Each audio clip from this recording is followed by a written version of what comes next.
बिहार की राजनीति से इस वक्त की एक बड़ी खबर सामने आ रही है। भोजपुरी फिल्मों की आइटम क्वीन कही जाने वाली सीमा सिंह के नामांकन रद्द होने के बाद चिराग पासवान को लगा था सबसे बड़ा झटका, लेकिन अब सबसे बड़ी खबर ये आ रही है कि नामांकन रद्द हुआ, फिर भी सीमा सिंह लड़ेंगी चुनाव। चिराग पासवान ने खेला बड़ा दांव, बिहार में मचा सियासी धमाका। जो लोग ये कहकर चिराग पासवान को चिढ़ाने की बात कर रहे थे कि अब चिराग पासवान 29 नहीं 28 सीटों पर चुनाव लड़ेंगे, चिराग पासवान के नए दाव से सभी विरोधी हुए पस्त। और साथ ही साथ नया जुगाड़ क्या लगाया चिराग पासवान ने, आइए इस खबर में जानने की कोशिश करते हैं। नमस्कार, मैं हूं संजीव और आप देख रहे हैं आप तक न्यूज। अगर आप हमारे चैनल पर नए हैं तो चैनल को जरूर सब्सक्राइब कर लें। बता दें कि चिराग पासवान की सबसे फेवरेट उम्मीदवार, भोजपुरी फिल्मों की आइटम क्वीन कही जाने वाली सीमा सिंह के नामांकन रद्द होने के बाद भी खेल खत्म नहीं हुआ है। जी हां, सीमा का नामांकन भले ही रद्द हो गया हो, लेकिन चिराग पासवान ने ऐसा तोड़ निकाला है जिससे बिहार की सियासत में फिर से आग लग गई है। आखिर वो चाल क्या है, कौन है सीमा सिंह और कैसे नामांकन रद्द होने के बाद भी वो चुनाव मैदान में उतरेंगी, इस पूरी रिपोर्ट में हम आपको बताने वाले हैं। बात कर रहे हैं बिहार विधानसभा चुनाव की। लोक जनशक्ति पार्टी रामविलास यानी लोजपा रामविलास के टिकट की। लोजपा रामविलास के टिकट पर सीमा सिंह को एक अहम सीट से उम्मीदवार बनाया गया था, जो कि मढ़ौरा सीट था, और वहां पे नामांकन होने के बाद कुछ त्रुटियों के कारण उनका नामांकन रद्द कर दिया गया था।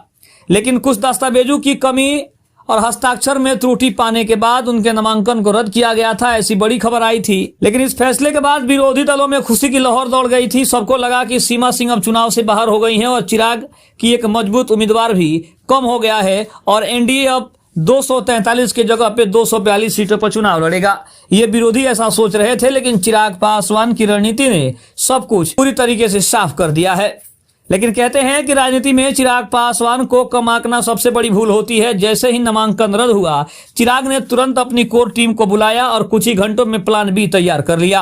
अब आपको बता दें कि सूत्रों के मुताबिक चिराग ने 3 विकल्पों पर विचार किया है। सीमा के किसी करीबी को उसी सीट से टिकट देना, किसी सहयोगी पार्टी के सिंबल पर सीमा को उतारना, या फिर सीमा को बतौर स्वतंत्र उम्मीदवार मैदान में उतारना, लेकिन पूरा प्रचार एलजेपी की मशीनरी संभालेगी। इसका मतलब साफ है कि सीमा सिंह बाहर नहीं होंगी, बस रास्ता थोड़ा बदलना होगा या फिर बदल गया है। चिराग पासवान ने अपने अंदाज में एक बार फिर से विपक्ष और चुनाव आयोग दोनों को साफ संदेश दिया है कि मेरे उम्मीदवारों को रोककर हमें रोका नहीं जा सकता है। ये बयान न सिर्फ एक चुनौती है, बल्कि यह दिखाता है कि चिराग अब बिहार की सियासत के सबसे चतुर रणनीतिकारों में से एक बन चुके हैं। अब राजनीतिक पंडितों का कहना है कि चिराग का यह कदम दलित राजनीति और युवा वोट बैंक दोनों में एक नया आत्मविश्वास भर रहा है। जब से यह खबर फैली कि नामांकन रद्द होने के बावजूद सीमा चुनाव लड़ेंगी, तो इलाके में चर्चा का माहौल बन गया था। लोग कहने लगे थे कि चिराग जो कहे वो करके दिखाता है। कई कार्यकर्ता फिर से मैदान में जुट गए। पोस्टर, बैनर और सोशल मीडिया पर सीमा सिंह वापस आ गई है जैसे नारे भी ट्रेंड करने लगे हैं। दूसरी तरफ अगर बात करें तो अब सबकी नजर इस बात पर है कि आखिर सीमा किस सिंबल पर चुनाव लड़ेंगी। क्या वह बतौर स्वतंत्र उम्मीदवार उतरेंगी या चिराग उन्हें किसी सहयोगी दल के बैनर तले उतारेंगे। एक बात तो तय है, यह कदम बिहार की राजनीति में चिराग पासवान की पकड़ और हिम्मत दोनों को दर्शाता है। नामांकन रद्द होना एक हार नहीं, बल्कि चिराग ने इसे रणनीति की जीत में बदल दिया है। तो सबसे बड़ा सवाल है कि क्या सीमा सिंह की वापसी से इस सीट पर खेल पूरी तरीके से पलट जाएगा। दूसरी तरफ हम ये भी कह सकते हैं कि सीमा सिंह के नामांकन रद्द होने के बाद चिराग पासवान को सबसे बड़ा झटका लगा था, क्योंकि सीमा सिंह के चुनाव नहीं लड़ने से चिराग पासवान के खाते में 29 में से सिर्फ 28 सीटें रह जाती। और जिस तरह से सीमा सिंह के नामांकन रद्द होने के बाद कुछ लोगों का कहना था कि यही होता है, जब आप नए प्रत्याशी को बिना सोचे समझे टिकट देते हैं तो उस प्रत्याशी की वजह से आपका कैरियर और आपकी राजनीतिक पार्टी दोनों डूब जाती है।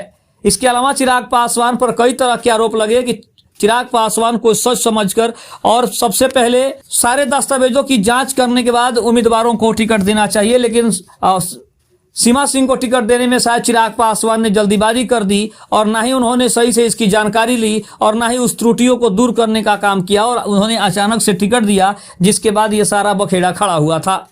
लेकिन अब आपको बता दें कि चिराग पासवान ने पहले भी इस बात पर इशारा किया था कि उनके उम्मीदवार को रोकना नामुमकिन है। कोई भी उनके उम्मीदवार को रोक नहीं सकता और ना ही उनकी उम्मीदवारी को किस तरह का कोई झटका दे सकता है। लेकिन सीमा सिंह, जो कि भोजपुरी फिल्मों का एक बहुत बड़ा नाम है, भोजपुरी फिल्मों की सबसे बड़ी आइटम डांसर उनको कहा जाता है। और जब से मढ़ौरा से विधानसभा का टिकट चिराग पासवान ने दिया था, तब से चिराग पासवान को कई तरह के ताने भी सुनने पड़े थे। लोगों का ये भी विचार था कि अब नचनिया और गवैया अब बिहार के चुनाव में बिहार की गद्दी संभालेंगे, नचनिया गवैया जब मैदान में उतरेंगे तो आखिर राजनीति क्या करेंगे, लोगों की समस्याएं क्या सुनेंगे, ये सोच से परे है। लेकिन चिराग पासवान ने किसी भी बात का दिल से न लेते हुए अपने दिमाग का इस्तेमाल किया और उन्होंने सीमा सिंह को मढ़ौरा से टिकट दिया, नामांकन भी करवाया। लेकिन उसके बाद पता चला कि सीमा सिंह के दस्तावेजों में कुछ त्रुटियां थी, जिसकी वजह से चिराग पासवान को झटका लगा और एक सीट कम होती नजर आई। हालांकि आपको बता दें कि इसके अलावा अगर हम बात करें तो चिराग पासवान ने विधानसभा चुनाव 2025 में 29 सीटों पर चुनाव लड़ने का बड़ा फैसला किया। एनडीए की तरफ से उन्हें 29 सीटें मिल गई। लेकिन उसके बावजूद अगर हम बात करें तो चिराग पासवान और नीतीश कुमार के बीच भी बड़ी खबर ये आ रही है कि नीतीश कुमार कई सीटों पर चिराग पासवान को रोकना चाहते थे, लेकिन चिराग पासवान की रणनीति ने और कुशल नेतृत्व क्षमता ने उन्हें बीजेपी को इतना विवश कर दिया कि बीजेपी चाहकर भी चिराग पासवान की सीट को कम नहीं कर पाई। मढ़ौरा सीट से भी जदयू चाहती थी कि उन्हें टिकट मिले, लेकिन कहीं ना कहीं चिराग पासवान की कुशल रणनीति ने बीजेपी के ऊपर दबाव बनाया और उन्होंने वहां से जदयू को टिकट न देते हुए चिराग पासवान की पार्टी लोजपा रामविलास को टिकट दिया, जहां से आइटम क्वीन को वहां से नामांकन कराया गया। और सारा बखेड़ा तब शुरू हुआ जब उनका नामांकन निर्वाचन आयोग के द्वारा रद्द कर दिया गया। इसके अलावा भी 3 ऐसे प्रत्याशी हैं जिनका नामांकन रद्द हुआ है। और दूसरी तरफ हम बात करें तो चिराग पासवान 243 सीटों में से 29 सीटों पर चुनाव लड़ रहे हैं। 101 सीट पर बीजेपी और जदयू चुनाव लड़ रही है। तो वहीं लोक जनशक्ति पार्टी के अलावा अगर हम बात करें तो एनडीए के 2 अन्य घटक दल यानी जीतन राम मांझी की पार्टी हिंदुस्तान अवाम मोर्चा 6 सीटों पर, और वहीं उपेंद्र कुशवाहा की आरएलएम पार्टी वो भी 6 सीटों पर चुनाव लड़ रही है। तो कुल मिलाकर अगर देखा जाए तो चिराग पासवान अन्य दलों से काफी आगे दिखाई दे रहे हैं। मुख्यमंत्री की बात रही तो चिराग पासवान को आने वाले भविष्य का मुख्यमंत्री भी कहा जा रहा है, क्योंकि कुछ लोगों का यह कहना है कि नीतीश कुमार के स्वास्थ्य को देखते हुए उन्हें आगे की जिम्मेदारी नहीं दी जाएगी। अमित शाह के बयान से यह साफ है कि अब आने वाले समय में चिराग पासवान एक बड़ी भूमिका निभा सकते हैं।